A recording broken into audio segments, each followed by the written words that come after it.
हाँ, तो आज का वीडियो अपना इस चैप्टर का लास्ट वीडियो होगा, चैप्टर कंप्लीट हो जाएगा। तो लास्ट टॉपिक बच गया अपना कैटलिस्ट यानी कि उत्प्रेरक। काफ़ी इंपॉर्टेंट टॉपिक है ये और बहुत ईजी है, बस सीधी सीधी मैं आपको एग्जैक्ट डेफिनेशन लिखवा रहा हूँ, विद एग्जाम्पल लर्न कर लेना, बात खत्म। जैसे कि इसके सबसे पहले डेफिनेशन की बात की जाए, कैटलिस्ट क्या होता है, फिर उत्प्रेरक क्या होता है। तो दो substance which change the velocity of chemical reaction but themselves remain unchanged, very important, are called catalyst. और इसकी जो ये प्रोसेस है, जो फिनोमेना, वो कैटलिसिस कहलाता है। कहने का मतलब ये है कि the substance which change the velocity, यानी कि वे रासायनिक अभिक्रिया वेग को तो परिवर्तित कर देते हैं लेकिन खुद अनचेंज रहते हैं, खुद अपरिवर्तित रहते हैं, उसे उत्प्रेरक, वो उत्प्रेरक कहलाते हैं। और तथा इस घटना को, जो भी घटना घटित हुई, इस घटना को उत्प्रेरण कहते हैं। एग्जाम्पल के जरिए समझो आप, बहुत ईजी है।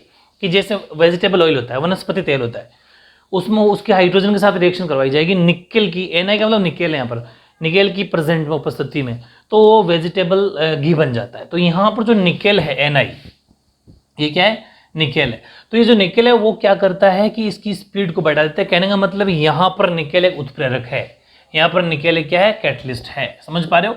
बस सिंपल सा एग्जांपल है, जो स्पीड को बढ़ा दे बट खुद चेंज ना हो। निकेल निकेल रहेगा, बस इस रिएक्शन की स्पीड को, गति को बढ़ा देता है। ठीक है, तो सिंपल सी डेफिनेशन है इसकी। उत्प्रेरक आप आराम से उतार लो। ऐसे ही कैटलिस्ट के यानी कि उत्प्रेरक के अलग अलग बेसिस पे, अलग अलग आधार पे, अलग अलग टाइप्स पे, मतलब अलग अलग प्रकार है। कैसे? जैसे अपन बात करें types of catalyst on the basis of physical state, यानी कि अवस्था के आधार पर उत्प्रेरक के प्रकार दो होते हैं। ठीक है, देयर आर टू टाइप्स, दो प्रकार के होते हैं। कौन कौन से? फर्स्ट है होमोजेनियस कैटलिस्ट यानी कि समांगी उत्प्रेरक, और दूसरा हेटेरोजेनियस कैटलिस्ट यानी कि विषमांगी उत्प्रेरक। अब देखो, अगर मैं इसकी फर्स्ट की बात करूं तो मेरे मेथड से सीखना, इजी वे में लर्न करा दूंगा साथ का साथ। ठीक है, कैसे? कि when in chemical reaction catalyst, reactants and products, समझ पा रहे हो? कोई भी रासायनिक अभिक्रिया के अंदर कैटलिस्ट यानी उत्प्रेरक, रिएक्टेंट यानी अभिकारक और प्रोडक्ट यानी उत्पाद, तीनों are in same physical state, then catalyst is called homogeneous catalyst.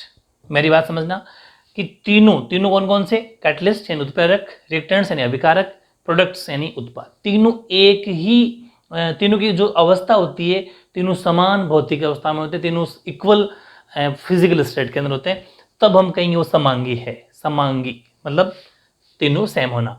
और इस प्रोसेस को, इस रिएक्शन को, and reaction is called homogeneous catalysis, इस क्रिया समांगी उत्प्रेरण कहलाती है। इस जो क्रिया होती है, जो रिएक्शन होती है पूरी, उसको हम समांगी उत्प्रेरण, ये देखो यहाँ पर उत्प्रेरक है या उत्प्रेरण है कहलाती है। ठीक है, इसका अपन एग्जाम्पल लेते हैं। तो हिंदी वाले बच्चे भी इधर एग्जाम्पल देखेंगे। एक एग्जाम्पल जो ब्रैकेट में बंद किया मैंने, इसका नाम है सल्फर ट्राई ऑक्साइड, ये है सल्फर डाइऑक्साइड। SO2 क्या होता है? Sulphur dioxide. SO3 sulphur trioxide. ठीक है, ये थोड़ा सा याद कर लेना, मैंने जानबूझ के लिखा। कोई बच्चा अगर चाहे किसी फुल फॉर्म, तो ये सल्फर ट्राई है, सल्फर डाई है। देखो इसने क्या कहा कि तीनों सेम हो। तो देखो इधर क्या है, मैं आपको लर्न कराता हूँ। SO2 का मतलब सल्फर डाइऑक्साइड प्लस ऑक्सीजन अपन NO, ये गैस है। ठीक है, इसकी प्रेजेंट के अंदर, इसकी उपस्थिति के अंदर अपन ने SO3 सल्फर ट्राई ऑक्साइड बनाया। तो दोनों में क्या है कि इधर भी सल्फर है, ऑक्सीजन है, ऑक्सीजन। आप ऑटोमेटिक ये सीख लो, मतलब तीनों की जो फिजिकल स्टेट है वो सेम है। ठीक है, सल्फर डाइऑक्साइड सल्फर ट्राइऑक्साइड बन रहा है, फिजिकल स्टेट इनकी बिल्कुल सेम है। दूसरी बात, याद करने का तरीका मैंने आपको बता दिया। दूसरी बात, दोनों तरफ बैलेंस होना चाहिए। मैंने जो पिछला वीडियो बनाया था बैलेंस का, उसका जरूर ध्यान रखना है।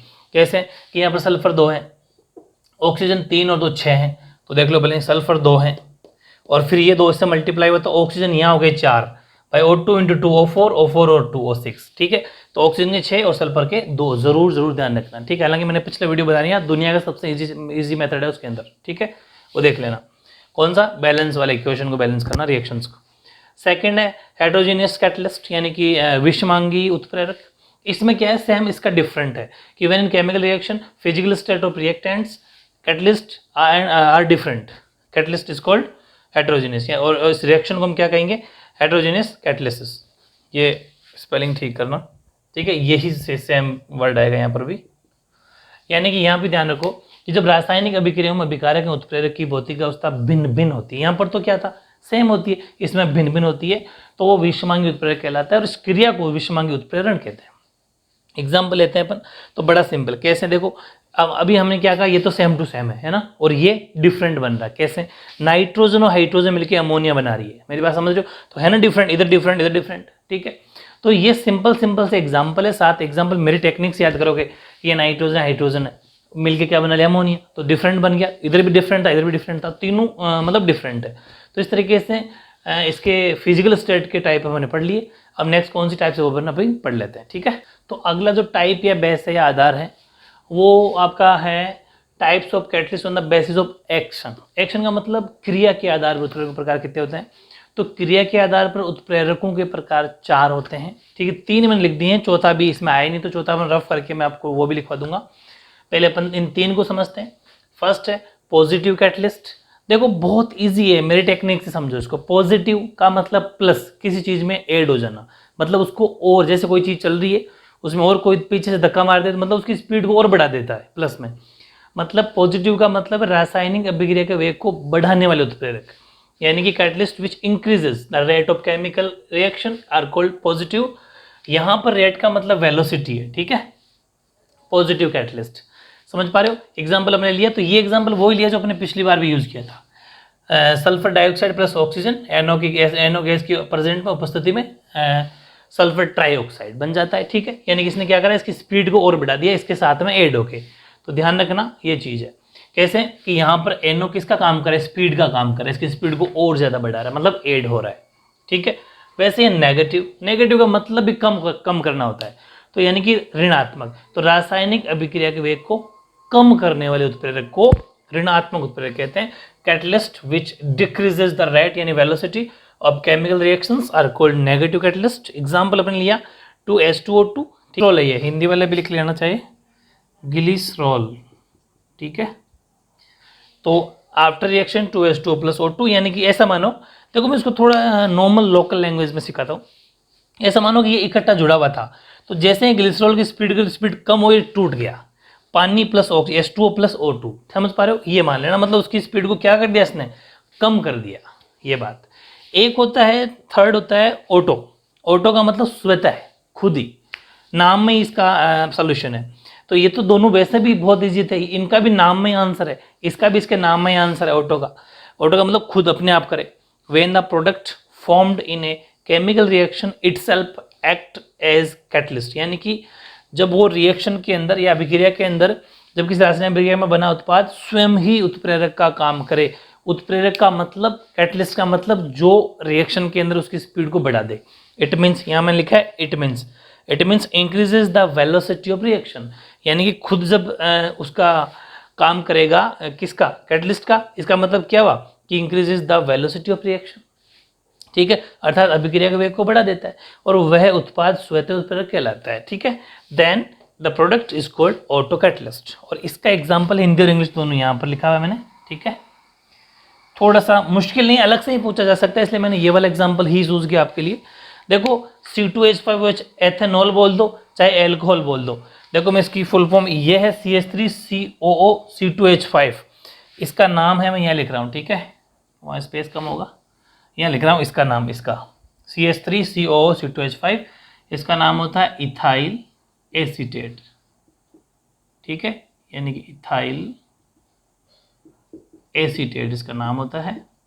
और प्लस H2O जानते हो पानी, after reaction acetic acid CH3COOH, ये दोनों आपको वैसे भी याद है, बहुत ज़्यादा इजी है। अल्कोहल बोल दो चाहे एथेनॉल बोल दो, ठीक है, एथेनॉल है वहाँ पर लिखा हुआ ETHNOL, हिंदी में एथेनॉल बोलते हैं इसको, एथेनॉल, ठीक है। ये इसका एग्जाम्पल नहीं है भाई एथेनॉल, मैंने इसकी हिंदी लिखी है, ठीक है। तो इस तरीके से सिंपल से अपने 3 कर लिए। अब इसका जो चौथा है वो फोर्थ भी अपन कर लेते हैं। लास्ट आपका जैव उत्प्रेरक यानी कि बायो कैटलिस्ट, जो चौथा पार्ट है आपका बेसिस द एक्शन के, यानी कि क्रिया के आधार पर। 3 अपन कर लिए थे, तो चौथा, the substance which are used in increase the velocity of biochemical reactions are called bio catalyst. और इनको साधारण लैंग्वेज में जनरली कॉल्ड एंजाइम्स भी बोलते हैं। बहुत ईजी है।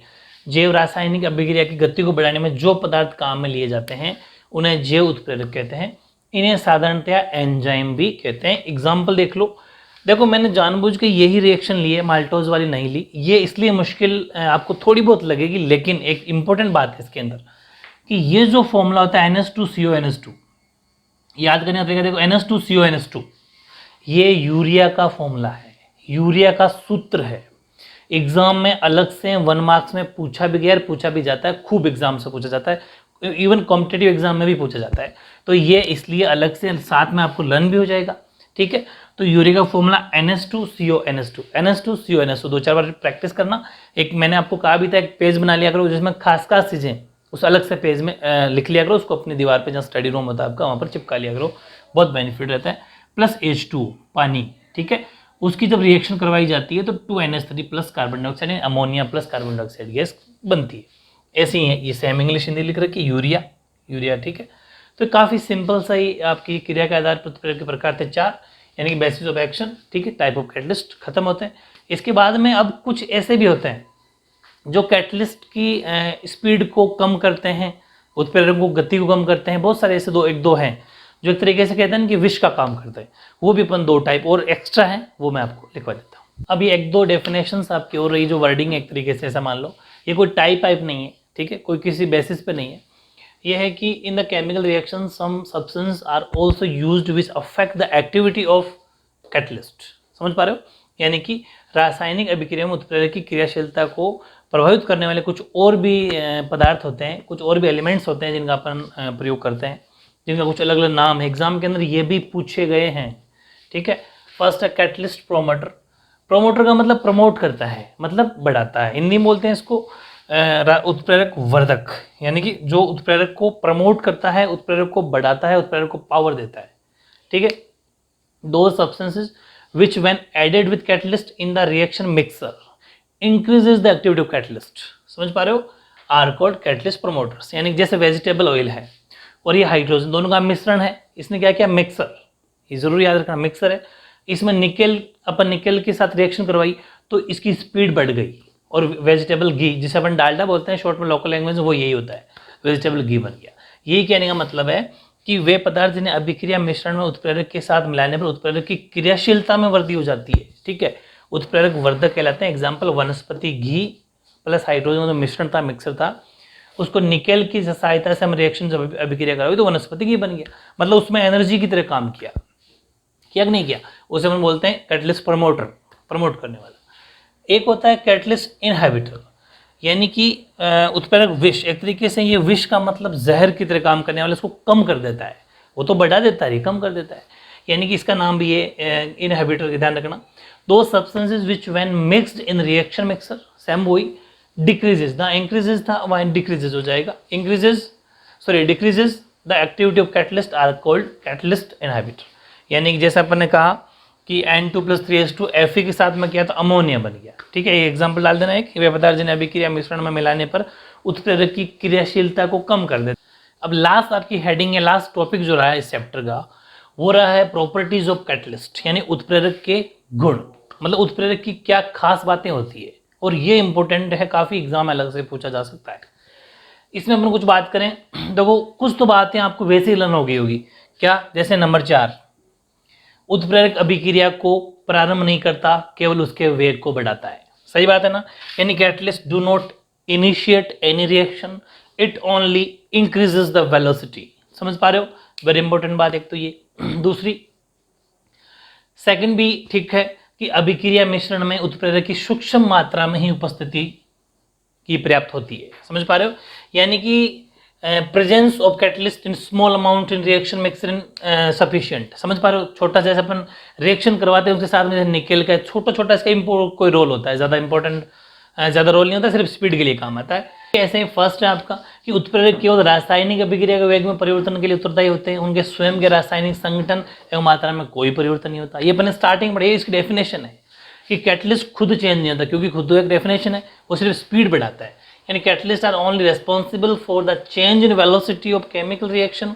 There chemical composition and amount do not change. ये खुद बिल्कुल भी चेंज नहीं होता, बस ये इसकी स्पीड को बढ़ा देता है। तो ये भी इजी है, मतलब वो बता रहा हूँ मैं आपको, कम से कम क्या होता है कि 3 या 4 तो आपको लर्न करने ही करने, इसमें से एक ही छठा हो सकता है, बहुत ईजी है कि उत्प्रेरक एक निश्चित ताप पर ही अत्यधिक क्रियाशील होते हैं, मतलब कि catalyst are more active at a particular temperature, एक फिक्स कोई टेम्परेचर पर ही ज़्यादा मोर सफिशिएंट होते हैं, उससे ज़्यादा या कम पे नहीं होते।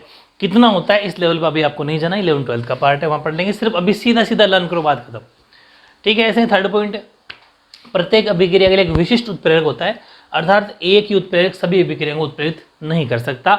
हमने देखा भी था कुछ रिएक्शन में अपन आयरन के साथ करवा रहे हैं, मतलब Fe के साथ करवा रहे हैं, किसी को अपन Na निकेल के साथ करवा रहे हैं, ठीक है, वनस्पति वाला जो मतलब वो वेजिटेबल वाला। तो मतलब ये चीज़ें हैं जो एक फिक्स ही होता है, वो विशिष्ट उत्प्रेरक होता है, कोई अलग से उत्प्रेरित नहीं कर सकता, ठीक है, सभी अभिक्रियाओं में अलग होता है।